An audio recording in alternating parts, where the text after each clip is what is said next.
Welcome back to the Two Robbies Daily, where we give a little bit of insight into what we're seeing at this tournament and what we're about to see. And what we saw with the US men's national team, Rob, was pretty spectacular. Give us some details. Well, it was spectacular in their technical ability, their tactical ability, and there was goals, Rob. There's been always a criticism of the US national team that they don't get enough goals. Well, they did. Flo Balogun got 2. And did you know the last time a US men's national player scored twice in the tournament game was 1930. The Rockefeller Centre wasn't even built back That's almost then. 100 years ago. 100 years ago. Yeah. That's how important it was. And in Balogun, Rob, they might have a centre forward who could go close to winning the Golden Boot. Yeah, I'll tell you what though, I'll take that, but I'll raise you Christian Pulisic. I thought he was brilliant in the game. And when you think about what he's doing now for the national team, only Landon Donovan has contributed to more goals in this tournament since 1990. And of course, Pulisic's got, I'm sure, more tournaments to come. That was quite the statement. And that's a high bar now set by that team. Have we just got to be careful that it was Paraguay and that we might be going I don't think so. I don't think so. It was good in all areas, in all ways that they attacked and defended for the most part. It was top class. Let me tell you, they've got some good players. They need the fans with them as well. Keep the fans with them after a win like that. And could be some big things on. Totally.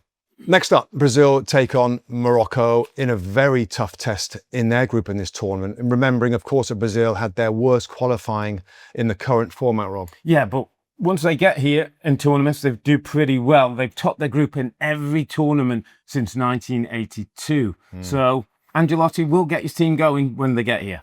Well, I'll tell you who didn't struggle in qualifying, and that's Morocco. They won 8, all of their games in qualifying. Very strong team right now, of course, with the semi-final in the last tournament 4 years ago in Qatar. They'll fancy their chances. Really interesting how this pool of players have come together. 19 members of this squad were born outside Morocco.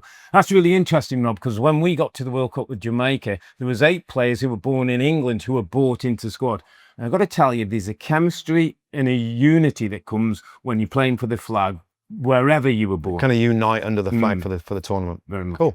Scotland are back in the tournament, and I always think it's a better tournament with the Scots in it. They haven't played in this level since 1998. But they've got some players that can do a little bit of damage, and Scott McTominay will be the player that they think can score goals. I think it's since 2023, Rob, he's got 13 goals in competitive games from midfield, running into the box. A little bit like what you did at times, mate, in your career. He's a pretty efficient and energetic and effective player. My slight worry for the Scots, I think, in fullback positions and midfield positions, they're strong. Centre-back and centre-forwards, I think that they could struggle a little bit. I do like Steve Clarke. I think he's a talented coach. I think he's going to do a good job, and they can be fun to watch for sure. Maybe some of the best fans in the world. Absolutely. Taunton Army. Australia take on Turkey, Rob, as well. Just looking at some of their numbers, Australia, 16 goals in 10 in qualifying. Not awful, but when you come to this tournament, the quality is higher. They might struggle for goals. When you think about this tournament, Rob, travel and time zones are going to be an issue now. Australia kick off midnight on Eastern time, which might be good if you're in Australia. I'm thinking great if an Australian player 12 midnight Eastern time, 9 p.m. on Pacific. Trying to get used to that. Yeah. I know me, mate. I'll be in my bed by then. Chop, chop. Two Robbies Daily will be with you every day of the tournament. So join us for some fun facts and some great detail.